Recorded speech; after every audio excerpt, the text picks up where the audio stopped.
अरे डीसी के पास चले गए, जाइए जहां जाना है चले जाइए। सिकंदर को जानते हैं ना अग्रवाल जी, हम आपको नहीं जानते हैं ना कभी मिले हैं, पेपर में नाम सुने हैं तब से मेरा पारा हिट है। आपसे हमारा कोई झगड़ा नहीं है।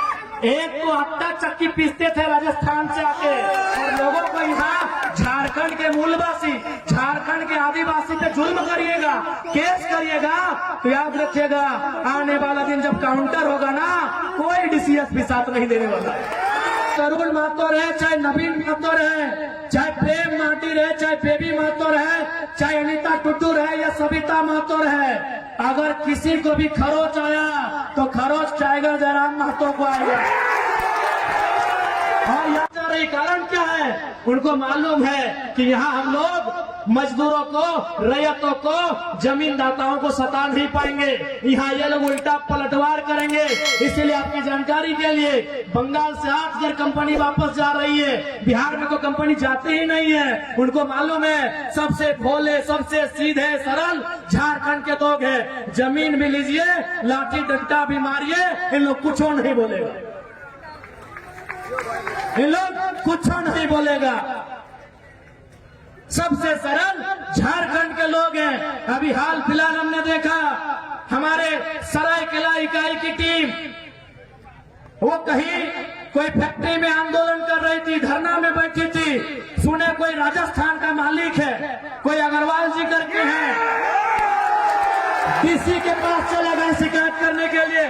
सुनिए, अरे इसी झारखंड में पंजाब के बहुत सारे लोग रहते हैं, सिख समाज के अनगिनत लोग रहते हैं, लेकिन आज तक उनसे हमारी कोई शिकायत नहीं हुई। क्यों मालूम है? न सिख समाज लंगर वाली प्रथा को मानता है, सिख समाज अपने पूंजी से लोगों का पेट भरने की प्रथा को मानता है। अरे अग्रवाल जी, आप आटा चक्की पीसते पीसते करोड़पति हो गए, तो हमको मालूम है आपका कैरेक्टर क्या है।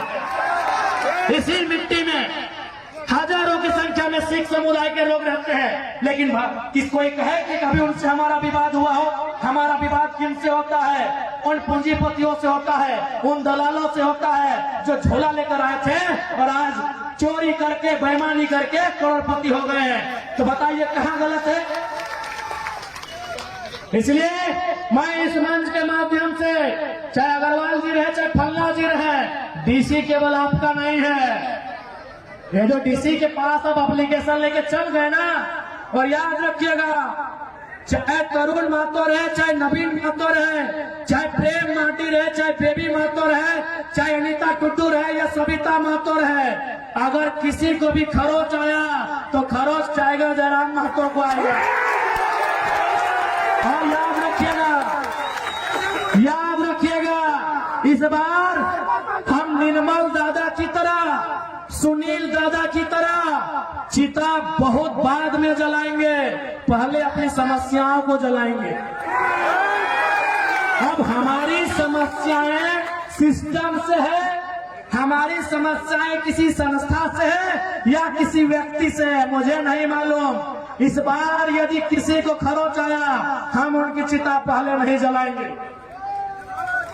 हम रोज तिल तिल के मर रहे हैं, हम रोज तिल तिल के मरते हैं, हम अपनी जमीन में भूखे मर रहे हैं, हम अपनी जमीन में बेरोजगारी का दंश झेल रहे हैं, हम अपनी जमीन में पलायन का दंश झेल रहे हैं। इसलिए सुन लीजिएगा साफ साफ, जो भी उद्योग के लोग हैं, पहला बात ये भी जान लीजिए कि हम उद्योग के खिलाफ नहीं है। जितनी भी कंपनी फैक्ट्री के संचालन करता है, हम कोई कंपनी फैक्ट्री के खिलाफ नहीं है। हम देश के प्रधानमंत्री, वर्तमान प्रधानमंत्री नरेंद्र मोदी के चमत्कारिक मंदिर, ईश्वर देवी देवताओं के मंदिर की तुलना में देश के पहले प्रधानमंत्री पंडित जवाहरलाल नेहरू के आधुनिक मंदिरों के पक्ष में है। हम नरेंद्र मोदी जी के मंदिरों के पक्ष से कई ज्यादा देश के पहले प्रधानमंत्री पंडित जवाहरलाल नेहरू के आधुनिक मंदिरों के पक्ष में है। आधुनिक मंदिर यानी कल कारखाना, आधुनिक मंदिर यानी फैक्ट्रियां, आधुनिक मंदिर यानी डैम, आधुनिक मंदिर यानी रोजगार। हम उनके पक्ष में हैं, लेकिन सवाल है उस मंदिर को मैंने जमीन दिया है, अगर हम घंटी बजाने की भी नौकरी वहां नहीं मिलेगी तो सवाल तो होगा, सवाल तो होगा। बिल्कुल हम आधुनिक मंदिर के पक्ष में है। हम मोदी जी के उन धार्मिक देवी देवता आकाशीय चमत्कारिक चीजों से कई ज्यादा गुना हम पंडित नेहरू के आधुनिक मंदिर के पक्षधर हैं। उनका आधुनिक मंदिर का रास्ता रोजी रोजगार से होकर जाता है, गरीबों की पेट की भूख से होकर जाता है, इसलिए हम उनके पक्ष में हैं। लेकिन मेरा सवाल वही है, उस आधुनिक मंदिर को बचने के लिए, आधुनिक मंदिर यानी टाटा की फैक्ट्रियां, आधुनिक मंदिर यानी रियाडा जियाडा, आधुनिक मंदिर यानी ये तमाम फैक्ट्रियां, कंपनियां, ये डैम, ये कुचई का डैम, ये चांडिल का डैम, ये डिमना डैम, आधुनिक मंदिर यानी ये तमाम फैक्ट्रियां, ये छोटे बड़े मिल्स कारखाने। लेकिन सवाल यही कि आधुनिक मंदिर, ये फैक्ट्रियां हमारी जमीनों पर है, और यदि हमें वहां रोजगार नहीं मिलेगा तो सवाल भी होगा, और समय के साथ झारखंड की मिट्टी में उल्लूपन भी होगा, बवाल भी होगा, और कोई नहीं बचा पाएगा। अगर आप किसी के पास चले गए, जाइए जहां जाना है चले जाइए। सिकंदर को जानते हैं ना अग्रवाल जी, हम आपको नहीं जानते हैं ना, कभी मिले हैं, पेपर में नाम सुने हैं तब से मेरा पराहित है। आपसे हमारा कोई झगड़ा नहीं है। एक तो आटा चक्की पीसते थे राजस्थान से आके, और लोगों को यहाँ झारखंड के मूलवासी, झारखंड के आदिवासी पे जुल्म करिएगा, केस करिएगा, तो याद रखिएगा आने वाला दिन जब काउंटर होगा ना, कोई डीसीएस भी साथ नहीं देने वाला। बिल्कुल मेरा अगर बयान आप तक पहुंच जाए तो आप आज शाम को सिकंदर के बारे पढ़िएगा। वो सिकंदर जिसके बारे में कहा जाता है जो जीता वही सिकंदर, वो सिकंदर जो यूनान के मकदूनिया का था, जिसने पूरी दुनिया को जीतने का सपना सजाया था, जिसने भारत के बहुत कुछ हिस्सों को जीत भी लिया था। लेकिन याद रखिएगा जब वो खाली हाथ लौट के इस दुनिया से जा रहा था, जब वो मात्र 33 साल की उम्र में मरने वाला था, उसके ठीक पहले उसने अपने तमाम मंत्रियों को बुलाकर कहा था कि जब मैं मर जाऊं ना तो 3 काम करना, मेरा जब जनाजा निकले तो मेरे दोनों हाथ बाहर कर देना।